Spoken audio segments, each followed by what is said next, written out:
السلام عليكم ورحمة الله وبركاته. ازيكم حبايب قلبي؟ عاملين ايه؟ يا رب تكونوا بألف خير. النهارده جايلكم فيديو جديد، مش هقول روتين بقى، بس فرشت معاكم كده فرش الشقة، بتصورها معاكم وكم حاجة كده في التنظيفات. لان طبعا وقت قصير وواحد بصراحة مش عارفة ان اصور كتير وكده. هنا قلت بقى اشيل الكوفر. كنت عايزة اغسله، انا كنت كده كده هرجعه تاني بس قلت اغسله يعني. يعني قلت عشان يبقى نظيف وكده. هو كان عليه طبعا مكان مثلا لو سليم بياكل حاجه وحط ايده كده. فبصراحه الكفر ده يعني حاجه، انا يعني حاجه مريحه جدا. وكمان بقى لو في كفرات بقى اللي هي شكلها، في كفرات كمان شكلها بيبقى مختلف عن كده. بس بصراحه ما لقيتهاش ساعتها. بس النوع ده خامته، مش عارفه خامته اسمها ايه كده، بس خامته حلوه جدا جدا. وفي اللون زي ما انتم شايفين كده لونه بيبقى حلو قوي. انا ساعتها جبت الكافيه عشان يستحمل معايا شويه. فهنا بقى شيلته وقلت بقى اغسله. الكلام ده كان الصبح. وشلت بقى طبعا خضريات. كل سنه وانتم طيبين، كل سنه وانتم بالف خير، وينعاد علينا يا رب الايام بالخير واحنا في احسن صحه. بجد الواحد لو يشيل حاجات بتاع رمضان بيبقى فعلا متأثر كده. يعني شهر فات يجري كده. فالحمد لله يعني. فبقى الواحد لما بيجي يشيل الحاجات دي فبقى بصراحة صعبان عليه قوي. فشلت بقى الخداديات، هي الحاجة الوحيدة اللي خليتها اللي هي ستارة النور. بس هشيلها يعني، بس انا خليتها، قلت ممكن اشيلها يوم الوقفة او كده ان شاء الله. هبقى اصور معاكم بقى يعني يوم الوقفة الحاجات دي باذن الله. الفيديو ده ممكن انزله لكم دلوقتي النهارده. يعني انا مش عارفه طبعا بكره، محد يعني مش عارفين بكره هل هي هتبقى الوقفه ولا لا، اللي هو الخميس.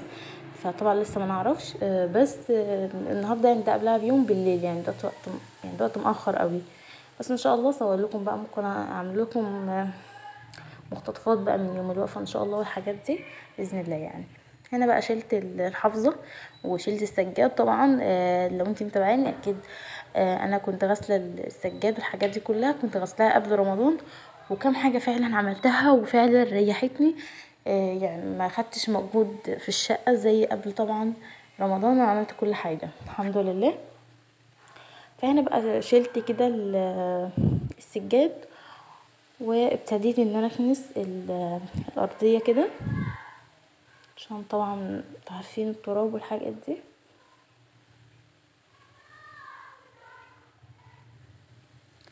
بس كده. وهجيب بقى المساحة وابتدي ان امسح كده والمع البلاط. المساحة دي احلى حاجة فيها ان هي بتدي، يعني مش بتعمل مية كده على البلاط، لا بتلمع بس السيراميك، فبيكون حلو قوي بصراحة. دي احلى حاجة فيها، حلوة جدا وبتدخل بقى تحت اي حاجة. فدي ميزة فيها يعني كويسة قوي قوي يعني. وكمان الجردل ده كان سعره كويس. في طبعا منه اسعار كتيرة جدا واسعار عالية، بس ده يعني انا شايفه ان هو كويس معايا.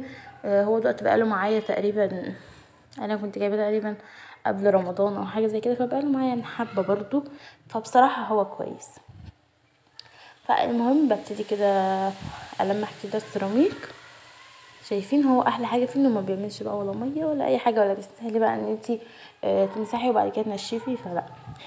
نيجي بقى لاهم حاجه، وهي دي اللي ما عملتهاش بصراحه لان كان طبعا الجو شتا ساعتها. المبرد انا بنضفه من الصيف للصيف. في ناس، يعني دي الطريقه اللي انا شفتها يوتيوبر كانت عاملاها. آه، وانا ما يعني انا كان عمري ما جاب بالي ان هو بيتنضف كده. المهم اسمه ايه، المبرد فيه الجزء اللي انا بفكه ده. بس طبعا لما تفكوه خلي بالكم ما يضيعش منكم، عشان لو ضاع اصلا مش هتعرفي تستخدميه تاني. ويكون فيه جلده كده جوه زي اللي بوريها لكم دي. برضو بتشيليها زي السداده كده، بتشيليها بيطلع بقى الميه اللي هي بتبقى مترسبه في المبرد. فتبقى ميه بقى فيها كده. يعني هوريها لكم في الاخر خالص. انا هنا كنت سايباها اصلا، يعني كنت سايبه الكاميرا عشان اوريكم ان هو بينزل كل الميه اللي فيه، اللي هي بقى متخزنه جوه، اللي هي بقى فيها كل الرواسب اللي انت تتخيليها. فدي طبعا مش حاجه كويسه خالص. فلازم ان احنا يعني نتخلص منها بالطريقه دي. ودي احسن طريقة ممكن تنضفي بيها المبرد بتاعك. كمان عشان تحافظي عليه، الاجهزة زي ما احنا عارفين غالية جدا جدا، فواحد يحافظ على حاجته. فالمهم هنا بقى بتبتدي زي ما انتوا شايفين تنزل كل الميه اللي فيها.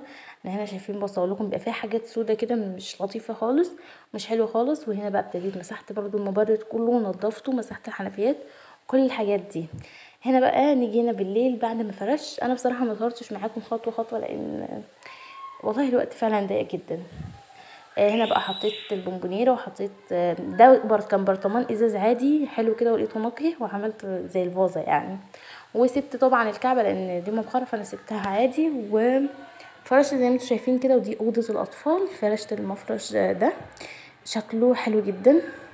هنا بقى نيجي بقى للمطبخ. قبل ما اوريهولكم، هنا كنت جايبه الحامل المناديل الخشب ده، خشبه حلو جدا جدا، وكان نازل عليه عرض حلو قوي. كان نزل من 75 تقريبا او 80 ل55، فكان عرض حلو قوي. وكمان خشبه بصراحه كويس جدا جدا جدا، يعني عجبني. انا مكنتش متخيله انه هيجي كده، بس بصراحه جه حلو قوي. وكمان جبت مش عارفه هنا قفلت الكاميرا وصورت لكم تاني، مش عارفه ليه، بس تمام يعني. انا هنا كل ده كنت بقرا الكلام اللي عليه، بس ما فهمتش حاجه بصراحه. ف يعني انا كنت بقول لكم يعني انتوا شوفوا. انا مش عارفه، كنت تقريبا بشوف هو مصنوع فين تقريبا. يعني هو خشبه كويس جدا على فكره، وده سمك الخشب بتاعه بتاع القاعده، فحلو قوي. لو لقيتوه يعني هاتوه. انا عندي الحامل الخشب بس متعلق في الحيطه من فوق، فبيبقى صعب طبعا في الشد وكده، ممل يعني. كان معمول مع المطبخ. كان عندي حامل تاني كده بلاستيك، بس اللي هو شكل الكرسي ده اكيد عارفينه، وده برضو اتكسر. ما كانش كان حلو والله، بس انا مش عارفه انا حملت عليه، كنت حاطه حاجات عليه كده فاتكسر. فده بصراحه تمام، وشكله حلو قوي مع الكورنر اللي انا عاملاه للمشروبات الشاي يعني والحاجات دي. لان انا حاطه حاجات خشب كتير، فقلت بقى يبقى شكله حلو جدا. الحته اللي هي موجوده دي مش عارفه، تقريبا هي بتقطع المناديل. هي فعلا بتقطع المناديل، او انا استخدمتها غلط، مش عارفه بصراحه. المهم انا ما جبتش حاجات يعني بصراحه اوفر وكده، لا، بس يعني جبت هي بس يعتبر دي وحاجه كمان، بس مش اكتر ولا اقل. كنت عايزه اجيب شياله كده تكون بلاستيك صغننه، بس انا عندي الصغيره قوي اللي هي بتاع المكسرات دي بس. وعندي التانية اللي هي الكبيره اللي هي الفضي، بس انا ما بحبهاش، فما لقيتش بصراحه. لان كان عندي شايله اللي هي برضو بلاستيك دي، بس مش يعني لما جيت فتحتها في حاجه كانت ناقصه فيها، فما عرفتش اركبها. المهم جبت الطبق الكيوت ده بقى. بصوا شكله حلو قوي قوي قوي، وما كانش غالي يعني، سعره كويس. ايه يا ربي، البلاستيك بتاعه برضو حلو جدا يعني، ده خطير. ده بقى ممكن تستخدميه في مكسرات وكده. ممكن تستخدميه بعد كده بقى في، يعني انا عن نفسي استخدمه ان شاء الله في العيد وكده، مكسرات والحاجات دي. ممكن بقى بعد كده تحط سندوتش، تحط في المكان المفتوح ده صوصات، فيبقى حلو قوي. ده بقى مج، ده طلعته من المجات بتاعتي. انا بصراحه بقى عندي مجات، يعني عندي حاجات شايلها وكده، فطلعت المج ده. قلت بقى يعني شكله كويس وكده، بس مش عارفه الذكاء خدني لفين، طلعت مج لي انا بس. مش عارفه. المهم ده شكله حلو كده ومبهج بقى لزوم العيد يعني، الحاجات دي. كل سنه وانتم طيبين. فطلع شكله بصراحه كويس جدا. نيجي بقى للمطبخ بعد ما خلصت. دي كده السجاده. هنا انا حطيت في الجزء ده، دول ما كانوش هنا، كانوا في الجنب التاني، حطيتهم هنا بالشكل ده. يعني اول ما تدخلي المطبخ تشوفيهم في وشك على طول. قلت بحيث ان هما يكونوا قريبين مني. وطبعا الفرن انا حطاه الكهرباء.